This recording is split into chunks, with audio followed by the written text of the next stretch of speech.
नमस्कार दोस्तों। आज की इस वीडियो में हम जीव विज्ञान की शाखाएं एवं उप शाखाओं के अंदर किन चीज़ों की अध्ययन किया जाता है उसके बारे में हम पढ़ेंगे। ठीक है, तो ये हमारे वन डे एग्जामिनेशन जैसे कि एसएससी पेट वगैरह में डायरेक्ट क्वेश्चंस पूछ लिए जाते हैं। तो आइए हम लोग देखते हैं कि जीव विज्ञान एवं उसकी उप शाखाओं के विषय में। ठीक है, हमारा पहला क्वेश्चन देखिए क्या है, डर्मेटोलॉजी किसका अध्ययन है। नाम से क्लियर हो रहा है, डर्मेटोलॉजी यानी कि डर्मेटोलॉजी से हमारा ये मतलब है कि त्वचा एवं इसके रोगों का अध्ययन। ठीक है, हम लोग डर्मेटोलॉजिस्ट को दिखाने जाते हैं अगर हमें कोई स्किन से रिलेटेड कोई प्रॉब्लम होती है ना। आइए हम नेक्स्ट क्वेश्चन की तरफ चलते हैं। सर्पों का अध्ययन की शाखा क्या है। तो इसका आंसर आप बताइए क्या होगा, कमेंट सेक्शन में आप बताइए। तब तक मैं आपको बताती हूँ, इसका आंसर होगा स्पेटोलॉजी। ठीक है, सर्पों के अध्ययन की शाखा हमारी क्या है, स्पेटोलॉजी। ऑर्निथोलॉजी का संबंध किससे है, तो ऑर्निथोलॉजी का संबंध हमारा किससे है, पक्षियों से। ठीक है, आप जानते होंगे ऑर्निथोलॉजी कॉमन शब्द है। कीटों का अध्ययन कहलाता है, क्या कहलाता है, एंटोमोलॉजी। ठीक है, कीटों का अध्ययन क्या कहलाता है, एंटोमोलॉजी। चींटियों का अध्ययन किस नाम से किया जाता है, तो मायरमेकोलॉजी। चींटियों का अध्ययन हम किस नाम से करते हैं, मायरमेकोलॉजी। तो यहाँ पे हमारा ऑप्शन भी करेक्ट हो जाएगा। ठीक है, अब हम बात करें क्वेश्चन नंबर 6 की। नाम देखिए क्या है, इकोलॉजी। नाम से ही क्लियर हो रहा है, इन्वायरमेंट से रिलेटेड। ठीक है, तो इकोलॉजी का संबंध किससे है, पर्यावरण से, इन्वायरमेंट से, है ना। अगर हम अगला बात करें क्वेश्चन नंबर 7 की, वायरोलॉजी। नाम से क्लियर हो रहा है, वायरोलॉजी यानी वायरसेस की हम बात करेंगे। वायरसेस को हिंदी में क्या बोलते हैं, विषाणुओं को।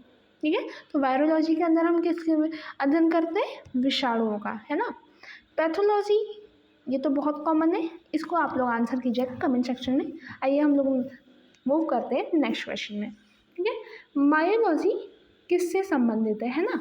मायोलॉजी संबंधित है मांसपेशियों से। ठीक है, नाम से आप याद कर सकते हैं, मायो मांसपेशी, है ना। याद करने में कोई दिक्कत नहीं आएगी। अगला हम अगर क्वेश्चन नंबर 10 की बात करें, पादप जीवाश्मों का अध्ययन कहलाता है। ठीक है, हमारा पादप जो जीवाश्म होते हैं उनको हम किस ब्रांच के अंदर अध्ययन करते हैं, तो वो हमारा होता है पॉलियोबॉटनी।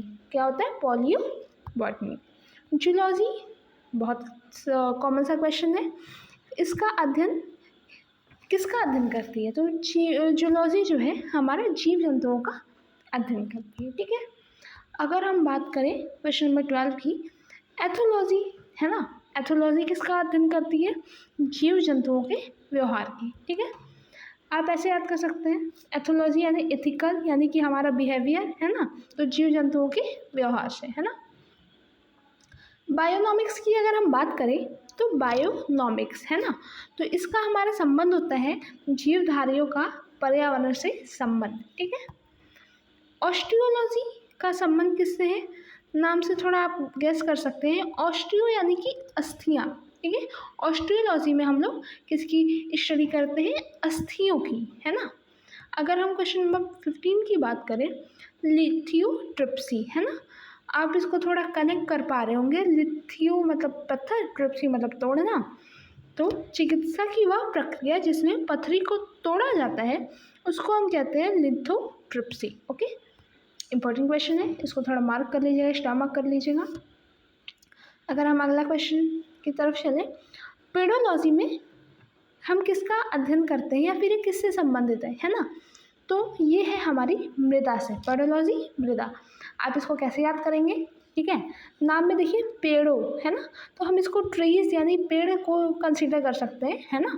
तो पेड़ किस में लगते हैं, मृदा में, तो पेडोलॉजी में हम मृदा का अध्ययन करते हैं। ठीक है, अब बात करें हम क्वेश्चन नंबर 17 की, हमारे शरीर के विभिन्न अंगों के कार्य एवं कार्यविधि का अध्ययन कहलाता है, क्या कहलाता है, फिजियोलॉजी। ठीक है, अगला क्वेश्चन, रक्त सीरम का वैज्ञानिक अध्ययन है। ठीक है, इसमें भी आप देखिए सीरम है ना, तो सीरोलॉजी। ठीक है, आई होप आपको क्लियर होगा। सीरम आप ऐसे ट्रिक से याद कर सकते हो, सीरम यानी सीरोलॉजी, है ना। अगर हम न्यूरोलॉजी की बात करें तो हम अक्सर न्यूरोलॉजिस्ट सुनते हैं, है ना, तो न्यूरोलॉजी का संबंध हमारा किससे है, तो ये है हमारा तंत्रिका तंत्र से। ठीक है, ट्रॉफोलॉजी का संबंध है, ट्रॉफोलॉजी है ना। इसका संबंध है हमारा पोषण विज्ञान से, याद रखिएगा, इम्पॉर्टेंट है। ट्रॉफोलॉजी का अध्ययन किससे है हमारा, पोषण विज्ञान से है। अगर आप कंफ्यूज हो रहे हैं कि इसको कैसे याद रखना है, तो आप ऐसे याद कर सकते हैं, टोफू पनीर होता है ना, टोफू पनीर से हमको पोषण मिलता है ना। जो जिम वाले उन लोग होते हैं वो टोफू पनीर यूज़ करते हैं, तो उससे आप याद कर सकते हो, पोषण विज्ञान से हमारा टोफोलॉजी का संबंध है। अगला अगर हम बात करें एथनोलॉजी, है ना, तो एथनोलॉजी का हमारा संबंध किससे है, हमने बताया था इथिक्स यानी कि मानव जाति के संस्कृति विकास से। एग्रोस्टोलॉजी, है ना, एग्रोस्टोलॉजी का अध्ययन विषय क्या है, तो हमारी घासें जो है वो एग्रोस्टोलॉजी का अध्ययन विषय है। ठीक है, ये भी इम्पोर्टेंट क्वेश्चन है, इसको मार्क रखिएगा। ठीक है, अगला हम क्वेश्चन करते हैं, ओरोलॉजी का संबंध है। ठीक है, ओरोलॉजी का हमारा संबंध क्या है, किससे है, सब पर्वतों से। ठीक है, उसके बाद अगर हम बात करें पैलियोबॉटनी, है ना, पैलियोबॉटनी में किसका अध्ययन होता है, तो आप लोग ऑप्शन देख लीजिए, इसका आंसर आप लोग मुझे कमेंट करके बताएंगे।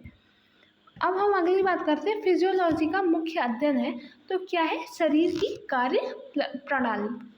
ठीक है, माफ़ कीजिएगा, फिजियोलॉजी का मुख्य अध्ययन क्या है, कार्य, शरीर की कार्य प्रणाली। Thank you. तो आज के लिए इतना ही। अब मैं अगले सेक्शन में आपके लिए कुछ अच्छी चीज़ों को फिर से लाने की कोशिश करूँगी। Thank you.